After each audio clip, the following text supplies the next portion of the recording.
রাম নারায়ণ রাম। আজ আমি আপনাদেরকে জানাবো কিভাবে সন্তান দল গঠন হলো, কিভাবে এ বিষয়ে বিচার বিবেচনা এলো। আমি আগেই আমার গুরুজি বালক ব্রহ্মচারী মহারাজের সম্পর্কে বলেছি। তিনি জন্মসিদ্ধ। এই পৃথিবীতে যেসব মহাপুরুষেরা এসেছেন কেউ বলেননি আমি জন্মসিদ্ধ মহাপুরুষ। আমার গুরুদেব কোনো মায়ের গর্ভ থেকে জন্মগ্রহণ করেননি। এটা গৌরাঙ্গ মহাপ্রভুর দ্বিতীয় জন্ম। 500 বছর পর ওই শরীরে গৌরাঙ্গ মহাপ্রভু ছিলেন। পরে ওই শরীরই গুরুজি গ্রহণ করেন। গৌরাঙ্গ মহাপ্রভু নিজের ইচ্ছায় 22 দিন পর শরীর ছেড়ে চলে যেতে চেয়েছিলেন। তখন মহাকাশের যিনি সর্বশক্তিমান তিনি বললেন, তুমি এখন ওখানেই থাকো, আমি স্বয়ং আসছি। এবং তিনি স্বয়ং এলেন। সর্বশক্তিমান বিধাতা স্বয়ং গৌরাঙ্গ মহাপ্রভুর শরীরে প্রবেশ করলেন এবং গৌরাঙ্গ মহাপ্রভু নিজের শরীর ছেড়ে বেরিয়ে গেলেন। তিনি স্বয়ং সিদ্ধপুরুষ। তিনি এই সৃষ্টির সৃষ্টিকর্তা। যে কথা গৌরাঙ্গ মহাপ্রভু বলেননি সেই কথা আমার গুরুজি বলেছেন। আমার গুরুজি বলেছেন, সারা সমাজ তোমার আপন, সমস্ত জীব, আত্মা, অণু, পার্টিকেল সব কিছু তোমারই এক একটা অংশ। তিনি আরও বলেছেন, মহাকাশে যা কিছু আছে তা তোমার শরীরেও আছে, যা আমাদের শরীরে আছে তা মহাকাশেও আছে। আমাদের সত্তা একই।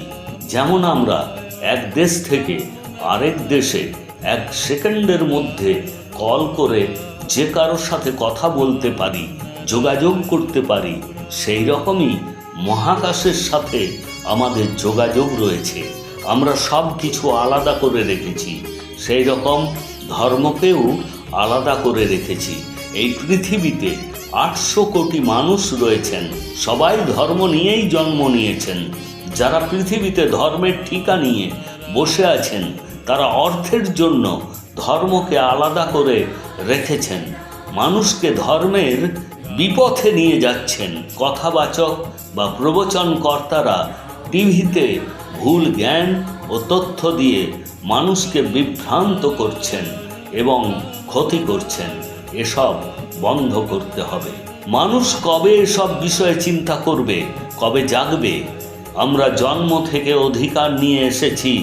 যেমন জন্মসূত্রে, উত্তরাধিকার সূত্রে বাবার ধন সম্পত্তি পায়, ঠিক সেই রকম মহাকাশ থেকে সৃষ্ট সব কিছুতেই আমাদের সমান অধিকার রয়েছে, সকলের সমান অধিকার রয়েছে। তাই এমন কর্ম করতে হবে যাতে করে নিজে বাঁচব, অন্যকে বাঁচতে সহায়তা করব। আমরা খারাপ কিছু করব না, খারাপ কিছু বলবো না, খারাপ কিছু দেখব না, শুনবো না, খাবো না। এসব কিছু আমাদের মনে রাখতে হবে। একবার রাম নারায়ণ রাম বললে তার সব কিছু ঠিক হয়ে যায়। এই সৃষ্টির আসল নাম রাম নারায়ণ রাম। একটা কথা আমাদের সকলের জানা উচিত, মরবার আগে আমরা যা যা করেছি তার ফলাফল আমাদের হাতে চলে আসে। আমরা কি করেছি সেই হিসাবে নম্বর পাই। তখন আমরা বাঁচবার চেষ্টা করি, কিন্তু তারপর ওপরওয়ালা আমাদেরকে কোনো সুযোগই দেন না।